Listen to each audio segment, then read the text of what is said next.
23 साल हो गए झारखंड राज्य अलग हुए, 24वें साल में हम लोग आ चुके हैं। आज यही इलाका था जहां गुरुजी दिसम गुरु शिबू सोरेन के अगुवाई में, उनके नेतृत्व में झारखंड अलग आंदोलन की लड़ाई लड़ी गई। आप शायद जानते होंगे, गुरुजी भले यहां से आंदोलन के लिए लड़ाई लड़े थे, लेकिन उनका गांव यहां नहीं था। उनका गांव हमारे उधर था। बोकारो जिला को पार करके रामगढ़ आता है, वहां एक छोटा सा गोला नाम का प्रखंड है, वहीं पर गुरुजी का गांव है। और गुरुजी का भेंट हुआ उस समय विनोद बिहारी महतो से। तो विनोद बिहारी महतो वकील थे और गुरुजी को उन्होंने दिशा निर्देश दिया, गुरुजी को ज्ञान दिया और उनको के क्षेत्र में आंदोलन किए, महाजनों से लड़े, सूदखोरों से लड़े और तमाम कुरीतियों से लड़ते हुए एक नए झारखंड का निर्माण किया गया। लेकिन आज गुरुजी का आदर सब कोई करता है, पूरा झारखंड करता है, पूरा भारत करता है। लेकिन आज गुरुजी के विचार उनके घर में ही नहीं रहे। आज देखिए, उनकी एक पुतोहू कल्पना सोरेन जेएमएम की तरफ से है और उनकी एक पुतोहू सीता सोरेन बीजेपी की तरफ से है। उनका भाई बसंत सोरेन एक तरफ है। तो आज कहीं ना कहीं केवल और केवल गुरुजी जैसा झारखंड चाहते थे। गुरुजी झारखंड चाहते थे आदिवासी का भला हो। गुरुजी झारखंड चाहते थे आदिवासी बच्चे बढ़िया से पढ़े, देश विदेश दुनिया में जाके अपना नाम कमाए, आदिवासी का भाषा, संस्कृति, परंपरा, उनका जल, जमीन, जंगल बचा रहे, ऐसा चाहते थे गुरुजी। लेकिन आज क्या हो रहा है? आज जो झारखंड मुक्ति मोर्चा है, आज वो केवल और केवल अपना परिवार का भला चाहता है।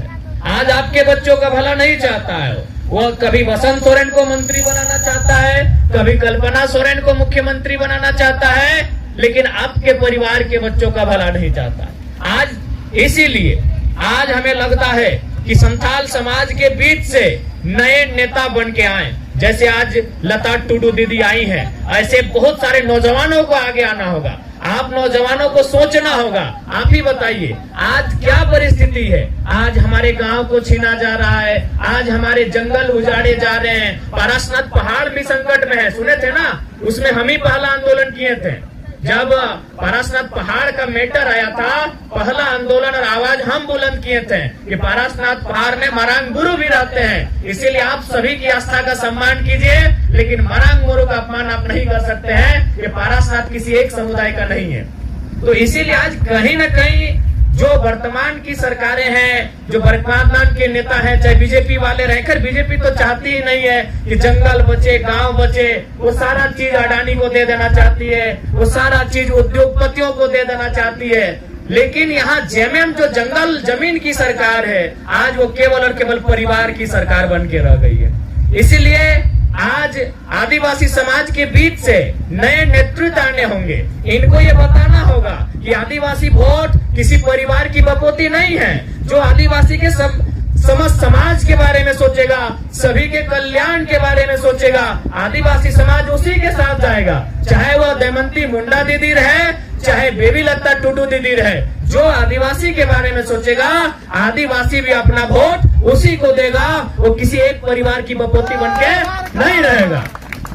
क्या नौजवान, आप ही बताइए, यदि अगर वास्तव में झारखंड मुक्ति मोर्चा आदिवासी का हितैषी है, तो बसंत सोरेन को मंत्री क्यों बनाना?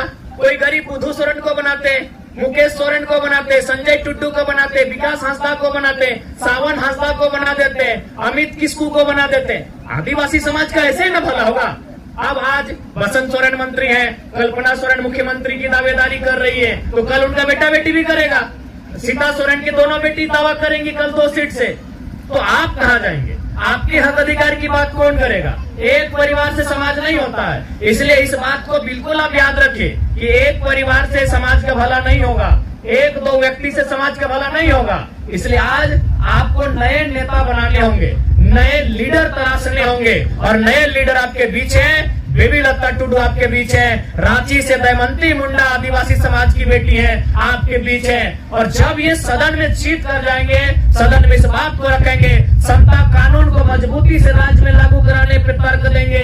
हमारा जो पेशा कानून है उसे मजबूत किया जाएगा। झारखंड को बचाने के लिए जो भी कानून होंगे, चाहे अनुसूचित अनुसूची 5 को मजबूती से प्रभावी रूप से लागू करना या इस राज्य को अनुसूची 6 की ओर लेकर जाना, इन बातों को वहां रखा जाएगा। सरना कोड की जो मांग सदियों से चली आ रही है, दशकों से चली आ रही है, उस कोड की मांग को रखना। तो इसलिए आज हमें ऐसे लीडर की आवश्यकता है जो वहां जाए। आज देखिए, आज पूरा और पूरा सिस्टम एक परिवार के इर्द गिर्द, उनका जमीन बोकारो में, उनका जमीन दुमका में, उनका जमीन गिरिडीह में, उनका जमीन रांची में, जबकि आदिवासियों के जमीन को बचाने के लिए जो नियम बने हैं सीएनटी कानून, वो क्या कहता है कि आदिवासी का जमीन आदिवासी ही खरीदेगा, लेकिन थाना के अंदर। अब बताइए, मुख्यमंत्री घाघरे गोला रामगढ़ जमीन बोकारो में भी खरीद रहे हैं, दुमका में भी खरीद रहे हैं। तो बताइए, अगर एक ही आदमी सारा आदिवासी का जमीन खरीद लेगा तो बताइए भला होगा? नहीं होगा। इसीलिए आपको आदिवासी समाज की अगर हम बात करें, भला तभी होगा जब लीडरशिप की क्वालिटी हर एक गांव तक पहुंचे, जब लीडरशिप की क्वालिटी हर एक प्रखंड, हर एक जिला तक पहुंचे, तभी किसी समाज का उन्नति होगा। तो हम चूंकि आपके बीच जो समस्या आ रही है रेल, बिल्कुल ये जमीन हमारी है, ये जमीन हमारे बाप दादा ने आप खुदकट्टी करके, कोड़ करके जमीन को तैयार किया है, पहाड़ को काट के तैयार किया है, नदी नाला को मतलब सफाई करके तैयार किया है, जंगल झाड़ी को साफ करके जमीन तैयार किया है। इसीलिए रेलवे अगर गलत तरीके से हमारा जमीन लेगा, बिल्कुल उसका विरोध हम लोग सड़क में भी बैठ के करेंगे, धरना में बैठ के करेंगे, और सदन में भी अगर जीत के जाएंगे तो बेबी लता टुडू आपकी आवाज बनेगी और सदन में भी इस बात को रखेगी। और आदिवासी समाज को लड़ने के लिए कोई सिखा नहीं सकता है। आज हमारे आदरणीय जयपाल सिंह मुंडा क्या कहते थे, वे जब संसद में गए थे, उन्होंने कहा था कि अध्यक्ष महोदय, आप आदिवासियों को लोकतंत्र की परिभाषा मत सिखाइए।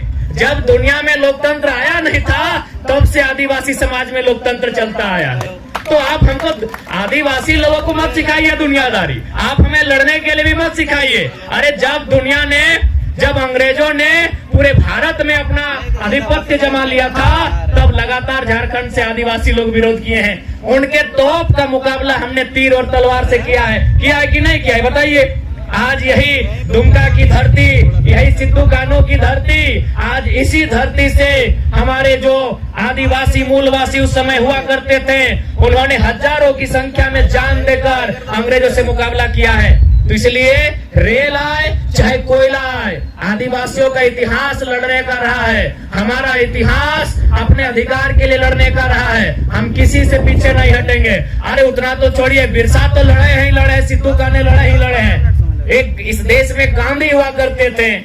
अरे गांधी आधा धोती पहन के और लाठी से अंग्रेजों से लड़ गए, तो हम किसी से कम नहीं है। इस बात को केवल याद रखिएगा। गांधी का देश है, एगो लाठी, गांधी बाबा एगो लाठी लेके अंग्रेज से लड़ गए। अंग्रेज के पास बड़ा बड़ा बंदूक था, अंग्रेज के पास इतना बड़ा बड़ा बम था, अंग्रेज के पास इतना बड़ा बड़ा तोप था, और गांधी बाबा एगो लाठी लेके लड़ गए। तो हम लोग किसी से कमजोर नहीं है। बस हम लोग हिम्मत कीजिएगा कि ये जमीन, ये जंगल, ये पहाड़, ये गांव, ये खेत, ये खलिहान, ये सरकार की नहीं है, वो हमारी है। सरकार कब बना है बताइए तो? 1947 में। अच्छा बताइए, क्या हम लोग 1947 से यहाँ रहते हैं?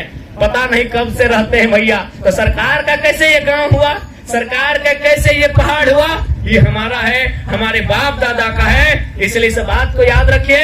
हम लोग सदन में भी लड़ेंगे और सड़क में भी लड़ेंगे। इसके लिए आप तैयारी कीजिए। भारत गांधी का देश है, भारत बिरसा का देश है। हम लोग कहीं पीछे नहीं हटेंगे। उनके तोप का सामना, उनकी गोलियों का सामना हम लाठी से करेंगे, किताब से करेंगे, कलम से करेंगे, लेकिन अपने अधिकार से समझौता नहीं करेंगे। तो ज्यादा समय नहीं है। हम लोग फिर हमारे बीच हमारी प्रत्याशी है बेबी लता टुडू। इनका जो छाप है वो गन्ना और किसान है। बिल्कुल गन्ना किसान, यानी जैसे बिरसा भगवान। देखिए उस फोटो को, गन्ना किसान ऐसे दिख रहा है जैसे वो बिरसा भगवान हो। तो इनके छाप पे मोहर लगा के इनको दिल्ली पहुंचाइए। और जो रेल और कोयला की समस्या आ रही है, इस समस्या को हम लोग दिल्ली में भी रखेंगे और सड़क में बैठकर, जमीन में बैठकर, धरने में बैठकर वहां भी इसकी लड़ाई लड़ेंगे। आपको इस बात के लिए हम लोग आश्वस्त करते हैं।